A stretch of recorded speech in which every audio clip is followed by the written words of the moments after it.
अगर सचमुच आपने अपने इंग्लिश को इम्प्रूव किया है तो क्या आप बता सकते हैं इन दोनों सेंटेंसेस में से कौन सा सेंटेंस सही है। यानी हमें क्या कहना चाहिए, could you please tell me where the bus stop is. यानी यहाँ पर हमें क्या भरना चाहिए, क्या हमें ये कहना चाहिए where the bus stop is या where is the bus stop. बहुत सारे लोग कहते हैं कि ऑप्शन बी सही है और बहुत सारे कहते हैं कि ऑप्शन ए सही है। आपको क्या लगता है, आप कमेंट बॉक्स में टाइप करें, उसके बाद मैं आपको बताऊंगा कि आपने सही आंसर दिया या गलत। तो यहाँ आपका टाइम शुरू होता है, आप कमेंट बॉक्स में आंसर टाइप करें।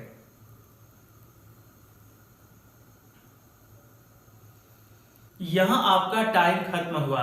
अगर आपने टाइप किया है कि ऑप्शन बी सही है तो आपका आंसर गलत है, क्योंकि यहाँ ऑप्शन ए सही है। यानी आपको कहना चाहिए could you please tell me where the bus stop is. आपको ये नहीं कहना चाहिए could you please tell me where is the bus stop. अब आप पूछेंगे ऐसा कैसे, हमें क्यों नहीं बोलना चाहिए। तो मैं आपसे बता दूं, जो हम किसी से क्वेश्चन करते हैं वो क्वेश्चन दो तरह का होता है। एक होता है डायरेक्ट क्वेश्चन, एक होता है इनडायरेक्ट क्वेश्चन। डायरेक्ट क्वेश्चन मतलब where are you going, what do you do, how do you speak English, have you any idea, how can you abuse him. ये सब था डायरेक्ट क्वेश्चन। लेकिन अगर हम इनडायरेक्ट क्वेश्चन की बात करें तो सबसे पहले हम बोलते एक फ्रेज, जैसे do you know, I am wondering, have you any idea, is there any chance, I would like to no.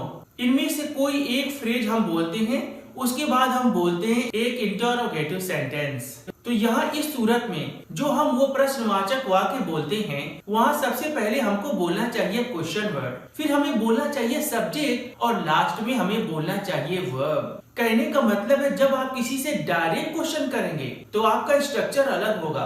आपका स्ट्रक्चर होगा question word, helping verb, subject, verb, object, जो कि आमतौर पर हर कोई इस बात को जानता है। लेकिन जब आप किसी से डायरेक्ट क्वेश्चन नहीं करेंगे बल्कि इनडायरेक्ट क्वेश्चन करेंगे तो वहां पर आपका स्ट्रक्चर अलग हो जाएगा।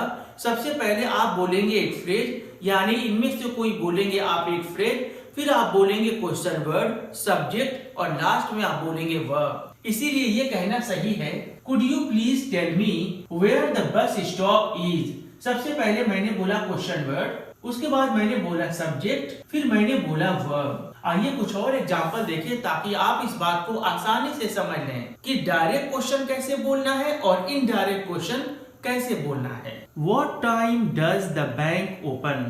यानी बैंक कब खुलता है, ये है एक डायरेक्ट क्वेश्चन। लेकिन अगर आप ऐसा कहें do you no what time the bank opens, तो ये रहा एक इनडायरेक्ट क्वेश्चन। इसीलिए सबसे पहले मैंने बोला क्वेश्चन वर्ड, फिर मैंने बोला सब्जेक्ट, फिर मैंने बोला verb. How much water do you drink in a day, यानी आप एक दिन में कितना पानी पीते हैं, यह एक डायरेक्ट क्वेश्चन। लेकिन अगर इनडायरेक्ट क्वेश्चन की बात करें तो आप कहेंगे have you any idea how much water he drinks in a day, यानी क्या आपको कोई जानकारी है कि वह एक दिन में कितना पानी पीता है।